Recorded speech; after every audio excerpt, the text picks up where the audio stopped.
The Paris Air Show has always been more than just an exhibition. It's the world's most prestigious aviation gathering, often described as the Olympics of aerospace. Every 2 years, countries converge on Le Bourget Airport to showcase their best. Fighter jets, massive passenger planes, cutting-edge tech, and multi-billion-dollar contracts. For aircraft manufacturers, this is the ultimate stage, and the entire industry pays attention. But this year felt different. When the 55th edition opened on June 16th, the atmosphere was far from festive. Only days earlier, tragedy struck. A Boeing 787 Dreamliner operated by an Indian airline crashed shortly after takeoff. It was the first fatal accident for that aircraft family, and the timing could not have been worse. Boeing's CEO canceled his appearance, media briefings were scaled back, and the usual excitement around Boeing's displays fell silent. At the same time, tensions in the Middle East flared, adding another layer of geopolitical uncertainty. Ongoing trade disputes linked to the United States cast shadows over cross-border cooperation. What is normally a celebration of human flight felt more like a battleground of strategy, recovery, and reinvention. And one big question hung in the air. In a world full of disruption, who will lead the skies of tomorrow? For decades, the commercial aircraft market has been a two-horse race, Boeing versus Airbus. Every air show, every order, every headline always came back to which of the two giants edged ahead. But this year, a third name forced its way into the conversation, and not quietly. COMAC, short for the Commercial Aircraft Corporation of China, made a move that caught almost everyone off guard.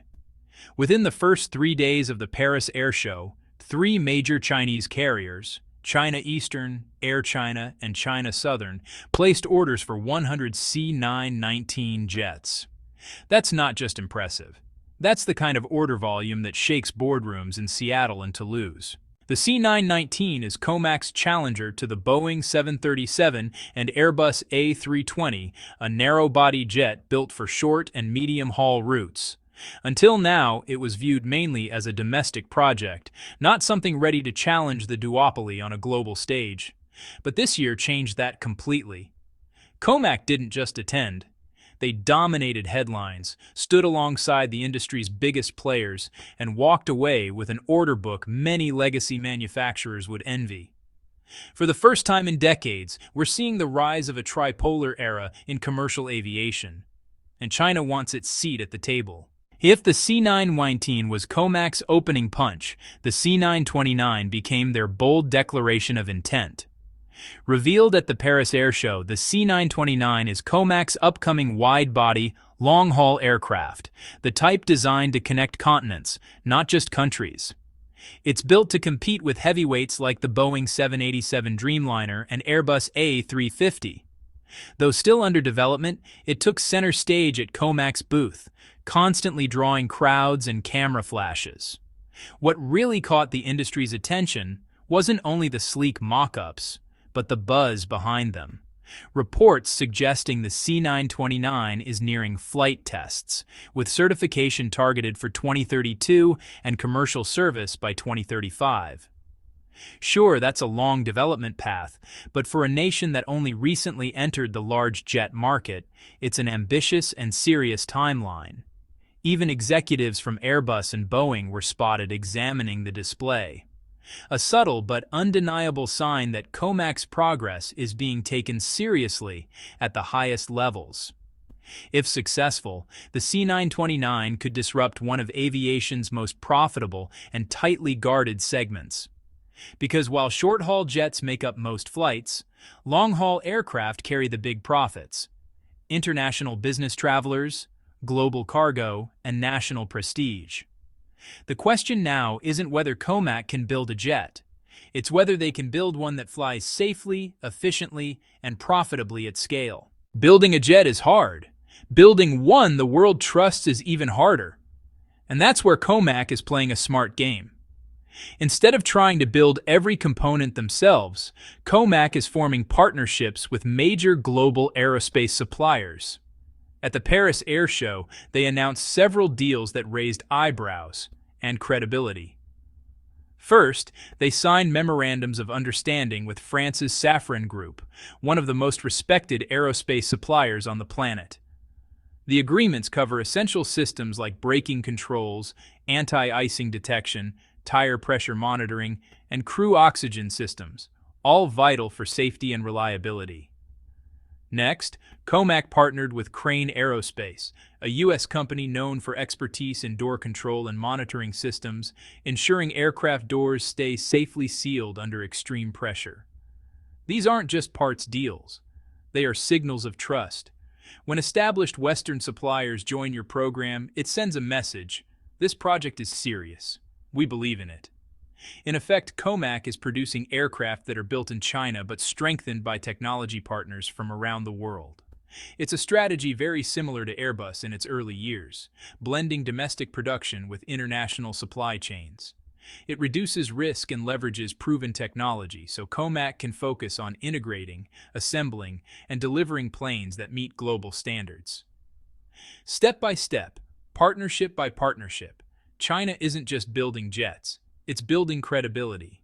There's an old saying in aerospace: you can buy a plane, but you must build your own engine.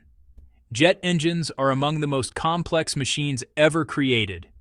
They spin at insane speeds, survive temperatures hotter than lava, and must run flawlessly for thousands of hours.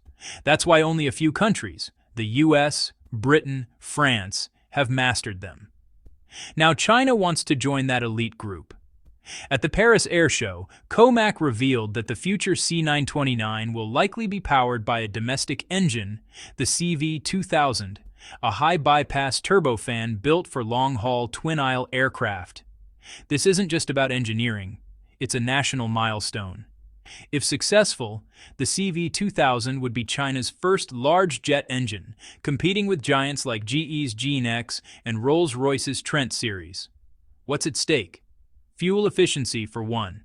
The CV2000 aims to surpass international benchmarks, which is huge for airlines whose biggest expense, around a third of their budget, is fuel. But even more importantly, it's about independence. Today, COMAC relies on Western engines for the C919, but with the CV2000, China aims to control the entire aircraft platform, including what hangs beneath the wings. The journey won't be easy. Russia attempted something similar with the PD-14 on the MC-21, and progress has been slow. But if China succeeds, it would mark a historic leap, turning the C-929 into the country's first fully indigenous wide-body jet. And that would be a game-changer. Aviation isn't judged by prototypes or press releases. It's judged by performance in the real world. And that's where COMAC's C919 is beginning to prove itself. Since entering service with China Eastern, the C919 has completed more than 11,400 commercial flights and logged over 28,000 hours of safe operation as of late May 2025. Those numbers aren't just impressive, they're reassuring. More than 1.57 million passengers have already flown on the C919. And here's the key detail: its daily utilization rate, how many flights it operates per day, keeps improving. That shows airlines trust it, crews depend on it, and passengers are getting where they need to go. These stats matter. They show the C919 is not a political symbol or a tech showcase. It's a working aircraft doing the exact same job Boeing 737s and Airbus A320s do every day. And that performance is translating into confidence. At the Paris Air Show, Chinese airlines doubled down, collectively placing almost 100 new C919 orders. That was COMAC's message to the world. They didn't come to Paris with bold claims. They came with data, deliveries, and demand. The three things that matter most in aviation. While COMAC rose, Boeing faced turbulence, both literal and reputational. Just before the air show began, a Boeing 787 Dreamliner operated by an Indian carrier crashed shortly after takeoff, marking the first fatal accident involving the Dreamliner family. The timing was brutal. Boeing's CEO canceled his appearance, press events were pulled back, and the company's presence, usually loud and dominant, felt strangely muted.